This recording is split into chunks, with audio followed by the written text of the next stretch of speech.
Dino, how does compounding interest work and what do people need to know about it? Compounding interest is a, in a nutshell, is a double-edged sword, right? If you're a saver, it works to your benefit. It's really good. It's good. It's a positive thing. If you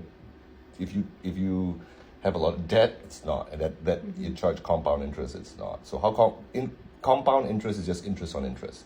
So as like if you're saving money, right? So let's say that for simplicity's sake, say the interest rate's 10% you get on your savings. So you save $1, right?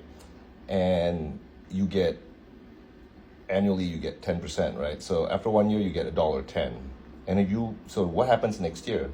You make 10% on $1.10, you make 11 cents. And now you have $1.21. And then next year you make another 10%. The 10% is on the principal amount you had and all the interest that compounds on top of it. So that's good if you're saving. Make sense? Because it's compounding, right? I mean, assuming you don't pull the fucking interest that you earn out.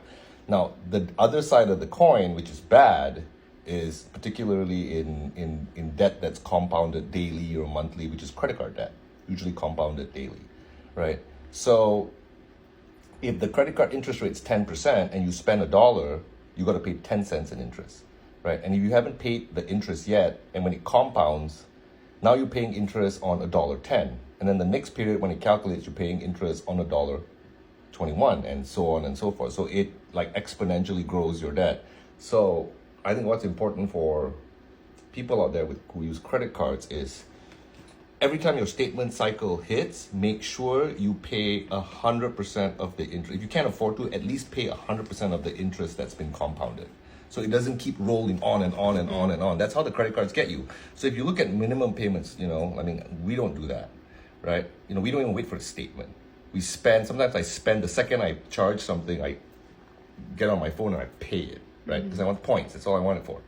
But for people who actually use your credit cards, watch out for your monthly payment. Look at the monthly minimum payment. That is usually, I haven't seen a statement in a while with the balance because we don't have one. But usually, from what I recall, that minimum payment is not all of the interest that's been compounded for that statement cycle. So what happens the next statement cycle, if you only make the minimum payment, you're paying interest on the interest you didn't pay for in the prior cycle. And that's how everyone gets screwed on credit card debt. So. Got it.